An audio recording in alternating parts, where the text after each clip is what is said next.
Praise the Lord. Ahanba magtada kanbiba loinabiba nungsibiba thadokpidaba ekhoibu lombanai heaven da thambinabagi damakta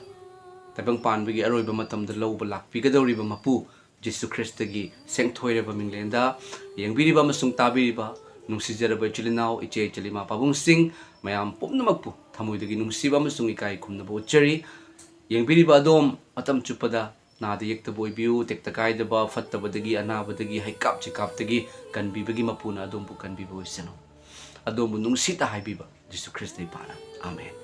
Mayamda, yamna, nungaiba masung, nung haraw haibatai ko, sure you high cradang, mayamda haraw high cradang, funduk serke, madudi, mayam ingonda, zik phone the go. Yamna, Manipur dagi, Assam dagi, Guwahati dagi na chingba. Matam kaya dagi adoy di miyoy kaya na Thajabiyu short da Thajabiyu haiduna call to pire musung mayam ngarang ase ngonda Manipur dagi ozama na phone to pire pani madudi magi mama se BP stock to budagi mayam wangang bathok taba wangang masing ngamdraba hugot pasung ngamdaba ado hairibagi mama gi damakta prayer to biu haiduna hairak pamatamda aina Jesu Christa gi mingda aina prayer to zakibani haizakibani fahanbiu haiduna aina hek haizaba numitki numidang wairamdagi magi mama se wangang bangame aduga chatpasu ngame haiduna mayam aingonda phone tawra khanganbire mase tajo matamda yamna harauje ishorbi yam thagache aidi kana sunachade mayam kwaidagi sonba aduga pastor amabu ahingda sangduna phuramba misakamani kwaidagi matik sadaba misakamani adubu aigi iral yazaba ipai shor ai bungakpiu haiduna kanbiu haiduna ai papini haiduna isagi iral sana yazabagi maramna amasung ishorna ima pungda leiringdagi khandok pirakpagi maramna ipagi thaujaldagi aina haizaba ipana tabiduna mayam phone da just prayer tawbani maiga unaraga haizaba nate ko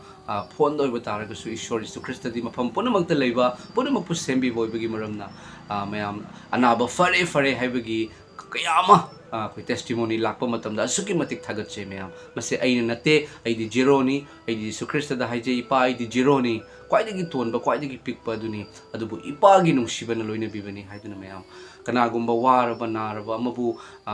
amagi damakta ishora haizaba matamda mana fare haina hairakpasigagi hena nungaibus leijade mayam yamna harauzei mayam asigi aina prayer toningbagi wakhal lakibase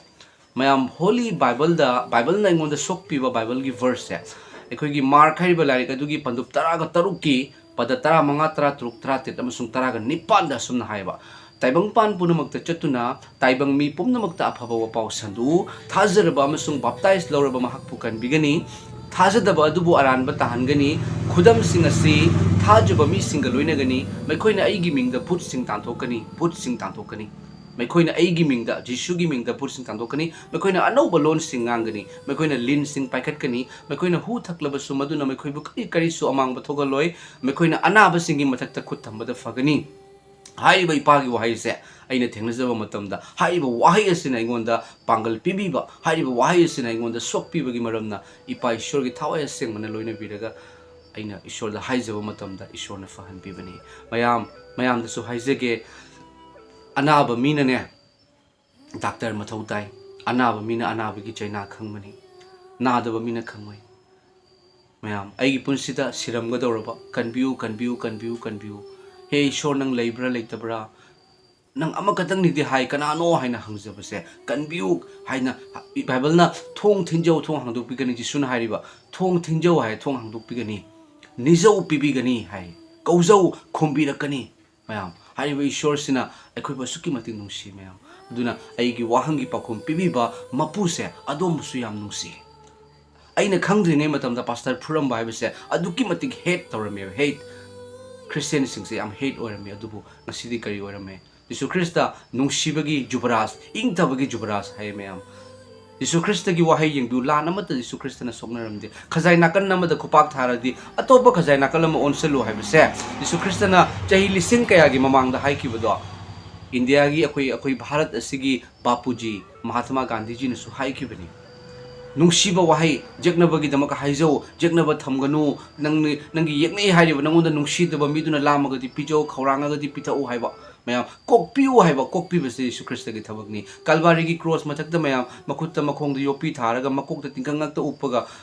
ꯖꯣꯠꯄꯤ ꯊꯥꯡꯒꯠꯂꯛꯄ ꯀ꯭ꯔꯣꯁꯇ ꯊꯥꯡꯒꯠꯂꯛꯄ ꯃꯇꯝꯗꯨꯒ ꯏꯄꯥ ꯃꯈꯣꯏꯒꯤ ꯃꯔꯥꯜ ꯀꯣꯛꯄꯤꯌꯨ ꯃꯈꯣꯏꯅ ꯑꯩꯉꯣꯟꯗ ꯇꯧꯔꯤꯁꯦ ꯑꯩ ꯀꯔꯤꯒꯤꯅꯣ ꯀꯅꯥꯅꯣ ꯈꯪꯖꯗꯕꯒꯤꯅꯤ ꯍꯥꯏ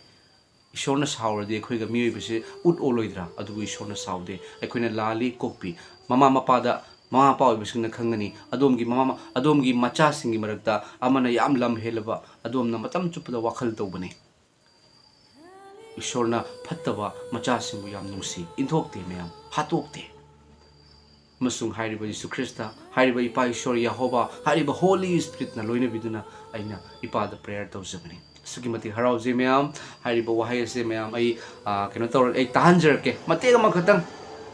ꯑꯃꯈꯛꯇꯪ ꯃꯌꯥꯝ ꯑꯩꯅ ꯔꯦꯀꯣꯔꯠ ꯇꯧꯖꯍꯧꯕꯅꯤ ꯃꯌꯥꯝ ꯇꯥꯕꯤꯌꯨ ꯌꯤꯁꯨ ꯈ꯭ꯔꯤꯁꯇ ꯃꯥꯒꯤ ꯃꯤꯡꯗ ꯑꯣꯏꯊꯣꯛꯇꯕ ꯂꯩꯇꯦ ꯄꯩꯁꯥ ꯂꯨꯄꯥ ꯑꯃ ꯄꯤꯌꯨ ꯍꯥꯏꯔꯣꯏ ꯃꯌꯥꯝ ꯀꯔꯤꯒꯨꯝꯕ ꯑꯃ ꯈꯨꯠꯇ ꯈꯣꯡꯗ ꯀꯔꯤꯒꯨꯝꯕ ꯑꯃ ꯄꯨꯜꯂꯨ ꯍꯥꯏꯔꯣꯏ ꯑꯋꯥꯕ ꯇꯧ ꯍꯥꯏꯅ ꯍꯥꯏꯔꯣꯏ ꯅꯥꯔꯤꯉꯩꯗ ꯑꯋꯥꯕ ꯍꯥꯞꯆꯤꯟꯕꯗꯣ ꯑꯋꯥꯕꯒꯤ ꯃꯊꯛꯇ ꯑꯋꯥꯕ ꯍꯥꯞꯆꯤꯟꯕ ꯀꯧꯏ ꯃꯌꯥꯝ ꯏꯁꯣꯔꯅ ꯀꯣꯛꯄꯤꯕ ꯂꯥꯛꯄꯅꯤ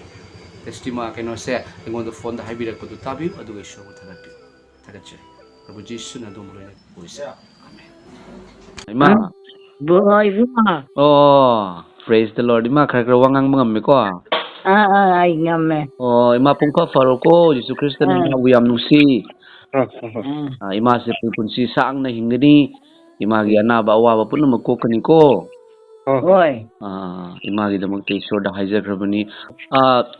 imase BP stop tawbadagi ka wa ka ngang ba thoudrabo thoga marondi sengdaba ko khar dingangba atuga ozana tang manga da tawbikiba adudagi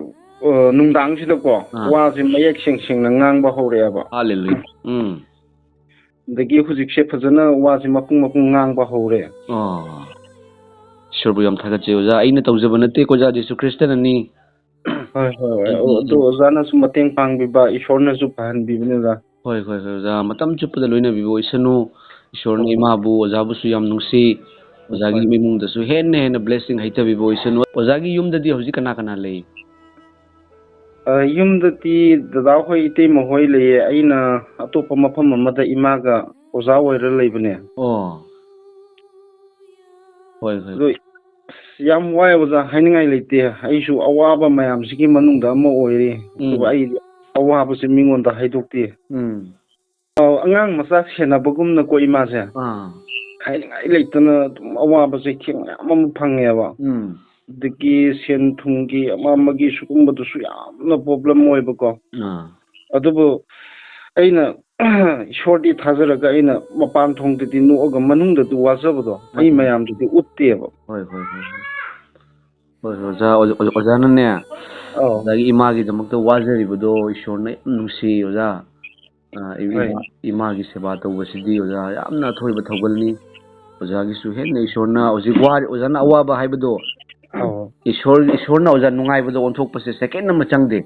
oza khangawdana oza da marang kaiba oza da inthaba harauba nungaiba lakani